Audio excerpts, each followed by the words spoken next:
Hey, Spencer. Hey, Julia. So last time we talked about the possibility that we are all simulated brains living in a computer somewhere. Mm-hmm. So now I think we should talk about the question, would it matter? How would it change the way we experience the world, the way we think about our lives? Would this have any consequences at all if it were true? And I think one of the common reactions to this idea is, well, then my life would be a sham. My experiences, my memories, my relationships with other people would all have been an illusion if what I see around me is not actually real, but just a product of a computer program somewhere. Mm-hmm. Well, I think it's important to distinguish between two different cases. One, which is where you're the only real conscious being and everything else is simulated, all the other people are simulated. Mm-hmm. And another is where the other people who you think that you really do know them, they are really conscious beings. It's just that your interactions with them are simulated, so maybe the way they look or the environments you're in are simulated. Right, and so the first is definitely more disturbing in the sense of invalidating everything you thought was true. Like, you thought you were having an interaction with another conscious being, that was actually false. Right. So that solipsistic simulation case actually was a lie, but it's much less clear whether your life is a lie if it's in the second simulation case. Right, so you might actually, many of the things that you claim may still be true even if you're in a simulation. You just might have to redefine what you mean by them a little bit. So it may be true still that you and I are here sitting talking to each other, even if we're in a simulation. It's just that now when we say we're sitting here talking, what we really mean is that in our simulated experience, we are experiencing sitting and talking to each other, rather than that we're physically located here in reality.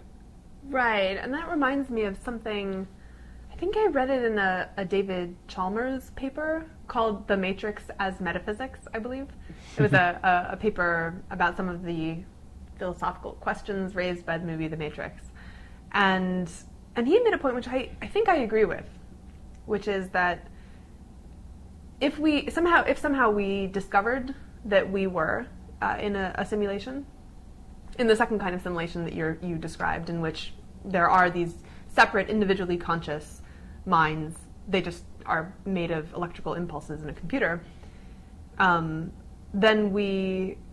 that revelation, while surprising and maybe unnerving, is not actually that different in kind from other revelations that scientists have discovered about the underlying nature of the world around us. Like, for example, the revelation that objects that we perceive as solid objects are actually almost entirely made up of empty space. If you actually look at the distance between the electron and the nucleus of an atom, it's something insane. It's like the electron is like an orange orbiting the Earth, and so even in solid things that feel continuously solid to us, that's mostly just a vacuum that we're touching. So that's kind of mind-blowing when you think about it, but in practice it doesn't change at all how we perceive the world. At our level of reality, things are just as they always have been, and it doesn't bother us.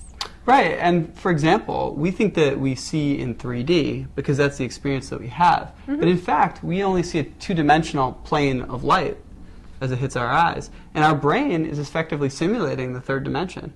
So even if our physical reality is real and we're not in a simulation, there's still simulated aspects to our reality.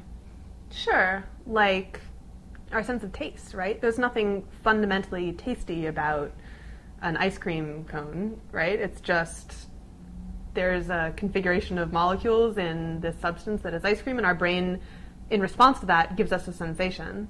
But it's not. That's the only reason we get that sensation is because of the way we as humans have evolved to crave sugar and fat, right? Or the way our programmers designed us. Or the way our programmers designed us, but it doesn't matter, right? Right, and so the taste that we have when we eat an ice cream cone could be completely different. It's sort of arbitrary. There's not any fundamental connection between the taste that we experience and the ice cream cone itself. I mean, it is a product of evolution. But that means that, again, that's sort of we are simulating an experience in response to some stimuli, but But again, it's a little bit like our own internal simulation. Yeah.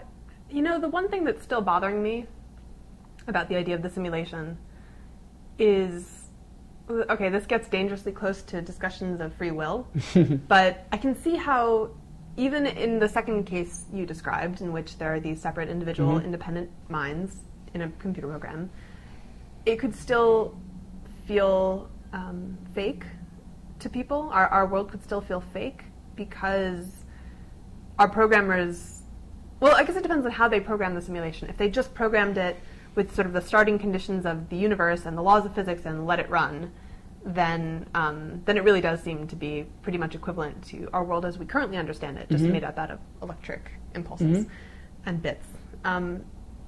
But things start to feel faker if they're intervening to a larger degree in the simulation. Like if they sort of programmed, okay, this person is going to lead an unhappy life and die young, or this person is going to be a bad person and do harm to other people. So that starts, if you imagine the simulation being programmed like that, that starts to feel like predestination and we don't actually have control over our own lives. Right. They've determined things. Or if they just start intervening at random times, it sort of makes the simulation feel less real. I mean, if you could imagine a simulation where A, it just has its laws and it just follows them all the time, and B, perhaps in principle, when you're in it, it's impossible to tell that you're in it. If those two things were the case, it would seem like it really doesn't matter. Sure. I mean, you're never going to know, and everything's going to be predictable as if you weren't in a simulation. But what you were actually just saying sort of gives me this thought of God as programmer, sort of, because the conception that many people have of God is that God sort of created the universe and set the laws in motion. And actually, that starts to sound a lot like, we're in some sort of simulation, whether it's in a computer or of some other substrate, that the rules were created by some programmer, in this case God. And so I guess if there were some outer reality in which God lived, then our universe could sort of be like a simulation. I never really drew that connection before. That the line starts to blur, I think. Yeah. One other way in which you could imagine it might matter is that in our world as we currently understand it, we have an expectation based on our understanding of science of the future of our universe. It's going to expand, entropy is going to increase, and we sort of have a rough sense of the time frame in which this will all happen. But if we're in a simulation, someone could pull the plug at any time. So I suppose we would have to be less certain of the continuation of our universe's existence if we think we're in a simulation. Yeah, absolutely.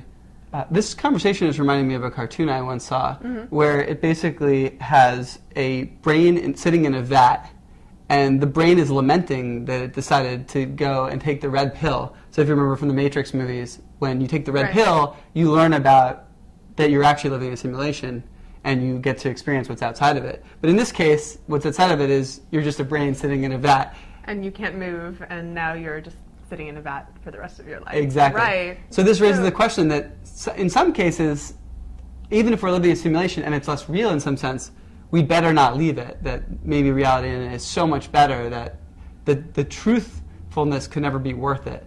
Right.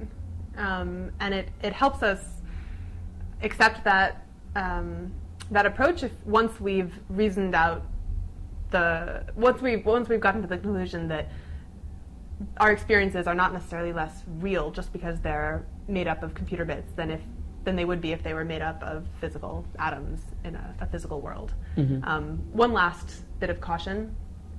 I liked this warning from a blogger and I think economist named Robin Hanson has made the argument that if we think we might be in a simulation, then maybe the best course of action is to try to be as interesting as possible, to make interesting events happen, to make our world as interesting as possible, on the reasoning that whoever has programmed us and whoever is watching the simulation will be less likely to pull the plug on us if we keep him entertained. So stay interesting.